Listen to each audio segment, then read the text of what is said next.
सौ बात की एक बात यह कि बबलू टिंकू छोड़ो, सब संस्कारी बन जाओ। खबर तो पता चल गई होगी आपको, राजस्थान की खबर सुनी होगी शायद आपने कि बबलू छोटू जैसे नाम नहीं रखने चाहिए बच्चों को। सरकार कह रही है ये। और भी कई तरह के नाम हैं जो सरकार मानती है कि नहीं रखने चाहिए। शहरों के नाम की बात नहीं हो रही है, बच्चों के नाम की बात हो रही है। बच्चों के नाम क्या होने चाहिए ये सरकार बता रही है। कह रही है सार्थक नाम रखने चाहिए। हालांकि सरकार कह रही कोई जबरदस्ती नहीं है कि नाम बदलना ही पड़ेगा, लेकिन राजस्थान सरकार ने बाकायदा एक नया अभियान शुरू किया है, सार्थक नाम अभियान। राजस्थान का शिक्षा विभाग कह रहा है कि कई बच्चों के नाम सरकारी स्कूलों में अजीब होते हैं, निरर्थक होते हैं, उनका मजाक उड़ाया जाता है। कई तो नकारात्मक होते हैं, सरकार कह रही है नकारात्मक। शेरू, शैतान, कालू, टिंकू, छोटू, बबलू, कचूमर, धापा, गोबरी, बावरी, ऐसे नाम नहीं होने चाहिए, सरकार कह रही है। ऐसे नामों की वजह से बच्चे स्कूल में मजाक का शिकार हो जाते हैं और उन्हें शर्मिंदगी होती है और बड़ा होने पर उनमें आत्मविश्वास की कमी हो सकती है। तो नाम सार्थक होने चाहिए ताकि बच्चा गर्व महसूस करे। वो तो ठीक है, लेकिन पब्लिक तो पहले यह देख रही है कि शिक्षा विभाग यह सब भी करता है क्या। सरकार कह रही है जबरदस्ती नहीं करेंगे, सिर्फ नाम बदलने के लिए नए नाम सुझाएंगे। जी, नए नाम सुझाएगी सरकार। सार्थक नामों की लिस्ट बनाई है सरकार ने, बाकायदा एक लिस्ट बनाई है। लड़कों के 1409 नाम हैं, लड़कियों के 1541 नाम हैं। उनकी लिस्ट बनाई है कि इनमें कोई चुन लो। आरव रख लो, अथर्व रख लो, अखंड रख लो, बाल मुकुंद रख लो, बद्रीनाथ रख लो, आराध्या रख लो, अन्नपूर्णा रख लो, वैष्णवी रख लो। कह रहे हैं ये सम्मानजनक नाम है। तो क्या सरकारी स्कूलों में पढ़ने वालों का आत्मविश्वास इसलिए कम होता है क्योंकि उनके माता पिता ने उनका नाम टिंकू रख दिया, बबलू रख दिया? पढ़ाई अच्छी हो जाएगी सरकारी स्कूलों में तो आत्मविश्वास अपने आप नहीं बढ़ जाएगा? जब बच्चा काबिल बन जाएगा, दुनिया में कुछ करके दिखाएगा किसी क्षेत्र में, तो उसका आत्मविश्वास नहीं बढ़ जाएगा?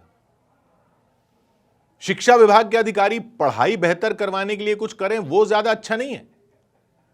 भाई टीचर आ रहे हैं, नहीं आ रहे, टीचर पढ़ा रहे हैं, नहीं पढ़ा रहे, टीचर पढ़ा रहे हैं तो क्या पढ़ा रहे हैं, कॉपी किताब मिल पा रही है, नहीं मिल पा रही, बच्चों को ये सब हो रहा है, नहीं हो रहा है? ये सब कुछ हो गया क्या? ये सब हासिल कर लिया क्या शिक्षा विभाग ने कि अब ये नामों की लिस्ट बनाकर दे रहा है कि बच्चों के नाम ये रखने चाहिए? भाई पहले वो सब तो कर लो। अगर संस्कार की ही बात है तो वो मां बाप ही तय करते हैं ना, उनका बच्चा है वो नाम देते हैं। बच्चे को पसंद नहीं अपना नाम तो बड़ा होकर खुद बदल लेता। कई बदल लेते हैं, कई लोग अपने नाम हाई स्कूल के सर्टिफिकेट का फॉर्म भरने के टाइम बदल भी लेते हैं, क्योंकि भाई फिर जिंदगी भर के लिए वो उनका नाम हो जाता है कागजों में। तो वो उनकी मर्जी है ना, सरकार क्यों पड़ रही है इसमें? शिक्षा विभाग अपना काम करे। अगर बबलू का नाम आप अथर्व रखवा भी दोगे कागज पर तो बुलाएंगे तो उसको बबलू ही, और क्या प्रॉब्लम है उसमें? लेकिन कह रहे हैं स्कूल टीचर माता पिता से बात करेंगे। अगर माता पिता सहमत हो तो बच्चे का पुराना नाम स्कूल के रजिस्टर में बदलकर नया सार्थक नाम रखा जा सकता है। और जो नए एडमिशन वाले आएंगे सरकारी स्कूलों में, नए एडमिशन वाले बच्चों के माता पिता को भी ये लिस्ट दिखाई जाएगी। ये लिस्ट है भाई, ताकि वो सरकार के हिसाब से जो ये अच्छे नामों की लिस्ट है उसमें से चुन सके। हालांकि किसी का स्कूल कह रहा है कि किसी का नाम जबरदस्ती नहीं बदलेगा, माता पिता की सहमति से ही नाम बदला जाएगा, कोई दबाव नहीं होगा।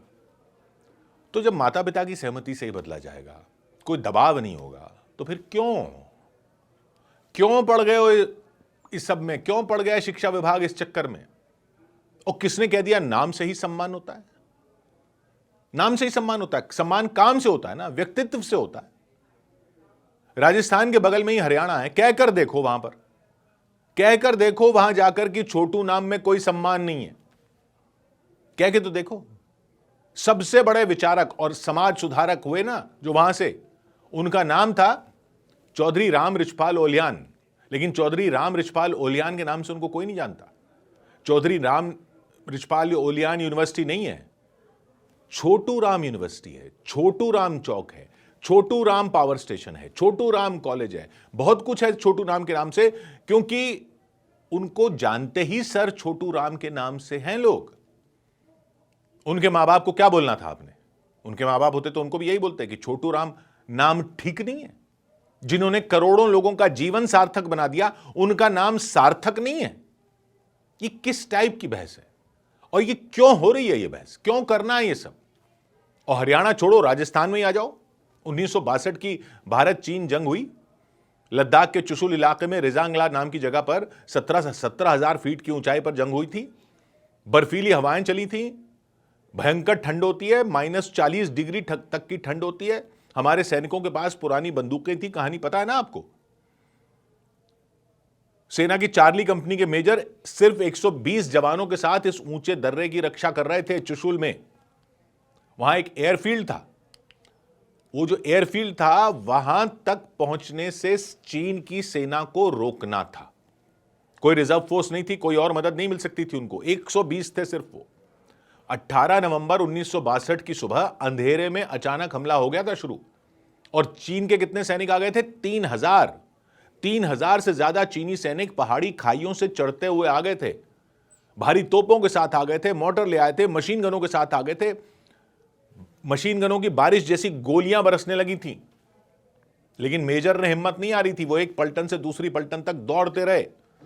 गोलियों के बीच में खुली जगह में दौड़ते रहे, इधर उधर। जवान चिल्लाते रहे, सर आप कवर ले लो, लेकिन वो कहते रहे कि मैं यहां हूं, आप लड़ो, पीछे नहीं हटेंगे। 120 हैं तो क्या पीछे नहीं हटेंगे, वो 3,000 हैं तो क्या हम पीछे नहीं हटेंगे। पहला हमला रोका, दुश्मन के सैकड़ों सैनिक ढेर कर दिए। फिर दूसरा हमला हुआ, तीसरा हमला हुआ, लेकिन हर एक भारतीय जवान ने 4-5 चीनी सैनिक मारे।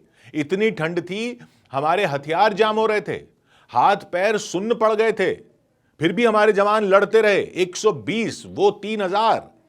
मेजर के पेट में गोली लगी, मेजर के हाथों में गोलियां लगी, खून बहता जा रहा था। उनके जवान उन्हें बचाने के लिए दौड़े, लेकिन दुश्मन ने फिर मशीन गन चला दी थी। तो मेजर ने आदेश दिया कि ना, इधर मत आओ, मुझे छोड़ दो, खुद बचो और लड़ते रहो। सुबह तक लड़ाई चलती रही। जब तक शांत हुआ सब कुछ, तो 114 भारतीय जवान शहीद हो चुके थे। लेकिन रेजांगला बच गया। चीनी सेना को भारी नुकसान हुआ, उनको आगे बढ़ने से रोक दिया। 120 जवानों ने रोक दिया। पता है जवानों के शरीर कब मिले थे? 3 महीने बाद बर्फ में जमे हुए मिले थे। 13 कुमाऊं बटालियन के उन जवानों के शरीर जब मिले, उनके हाथों में उनकी बंदूकें थीं, शरीर जमा हुआ था, हाथ में बंदूक थी।